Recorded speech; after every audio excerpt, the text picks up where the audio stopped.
Hello friends, आज मी बनवत आहे मुलांचा फेवरेट पिझ्झा. आणि हा पिझ्झा मी गव्हाच्या पिठाने बनवलेला आहे. म्हणजे जो पिझ्झा बेस असतो ना, तो मी गव्हाच्या पिठाने बनवलेला आहे. आणि एकदम घरच्या सामानांनीच, म्हणजे जे घरात असते अवेलेबल सामान त्यांनीच बनवलेलं आहे. जास्त काही तामझाम केलेलं नाही आहे. आणि पिझ्झा बघा किती छान असा आतपर्यंत शिजलेला आहे पिझ्झा बेस. ॲक्च्युली मी पिझ्झा बेस जरा जाडसरच ठेवला होता, ते तुम्ही पुढे पाहू शकतात. आणि छान असा मस्त शिजलेला होता, अजिबात करपलेला नव्हता, नाहीतर कच्चासुद्धा राहिला नव्हता. आणि एकदम मस्त यम्मी बनवून तयार झालेला होता. चला तर रेसिपी बनवूया.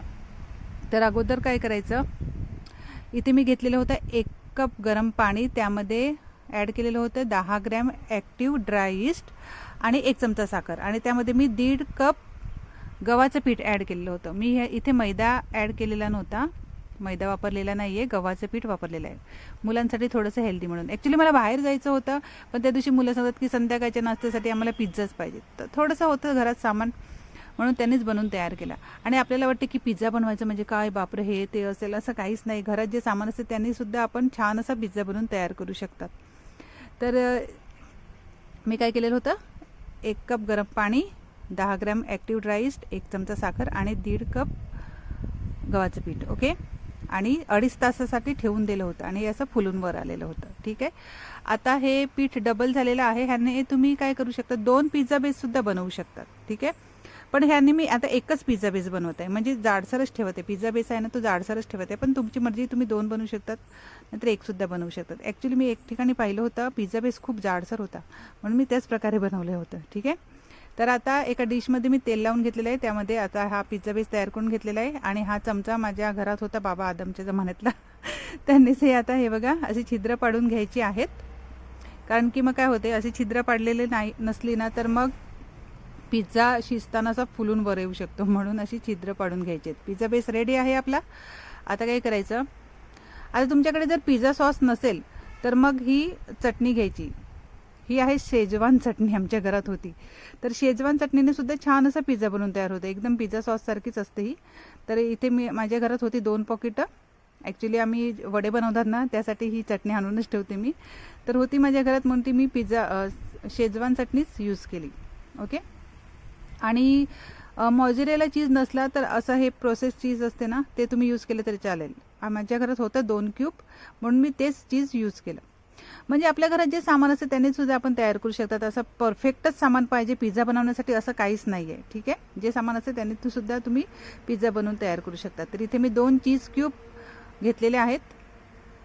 आणि आता हे पिझ्झा सीझनिंग ऑरेगॅनो हे सुद्धा त्यामध्ये ॲड करायचं आहे. हे मी आणूनच ठेवते हमेशा पिझ्झा बनवण्यासाठी. आणि चिली फ्लेक्स, तुम्हाला जर तिखट आवडत नसेल तर तुम्ही चिली फ्लेक्स कमी करू शकतात. मला आणि माझ्या मुलांना स्पायसी आवडते, म्हणून मी जास्त प्रमाणात ॲड केलेलं होतं.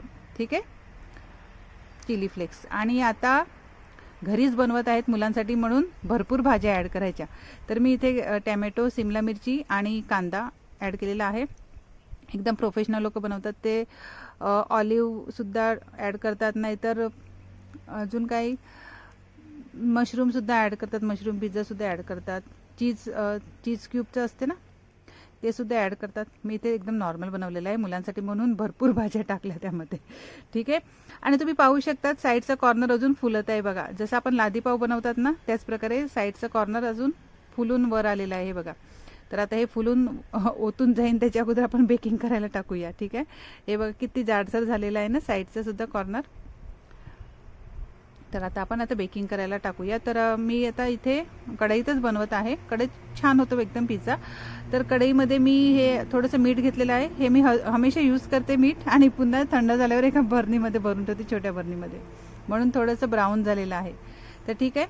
आता त्यामध्ये एक स्टँड ॲड करायचं आहे आणि पिझ्झा बेक करायला टाकायचा आहे. मीडियम टू लो गॅसवर अर्धा तास लागला मला, बरोबर अर्धा तास. कारण की मी खालचं बेस जाडसर ठेवलं होतं ना, म्हणून बरोबर अर्धा तास लागलेला आहे.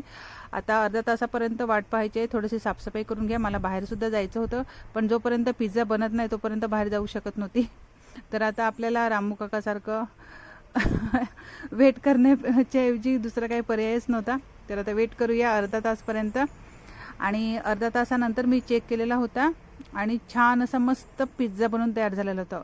जास्त काहीच सामान लागलेलं नाही, एकदम घरच्या बेसिकच्या सामानाने एकदम मस्त पिझ्झा बनवून तयार झालेला होता. आणि तुम्हाला वाटेल जर कच्चा आहे तर बिलकुल कच्चा राहिला नव्हता आणि करपलासुद्धा नव्हता. एकदम मस्त म्हणजे बनवून तयार झालेला होता, एकदम फक्त अर्ध्या तासातच. हे बघा किती छान झालेला आहे. तर तुम्हाला मी कट करून दाखवते. मी फटाफट कट केला, थोडंसं थंड करून घ्यायचं आहे.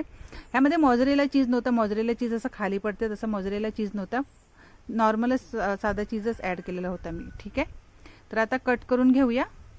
आणि तुम्हीसुद्धा घरच्या सामानाने थोडंसं फक्त चिली फ्लेक्स आणि ऑर्गॅनो असलं तर तुम्हीसुद्धा घरच्या घरी पिझ्झा बनवू शकतात. आणि हे बघा छान मस्त आतपर्यंत व्यवस्थित शिजलेला आहे, काहीच तामझाम लागलेला नाही आणि खूपच छान मस्त यम्मी लागत होता. तर तुम्ही घरच्या घरी सामानाने पिझ्झा तुमच्या मुलांना बनवून देऊ शकतात आणि खुश करू शकतात. आपण लवकरच पुढच्या व्हिडिओमध्ये भेटूया.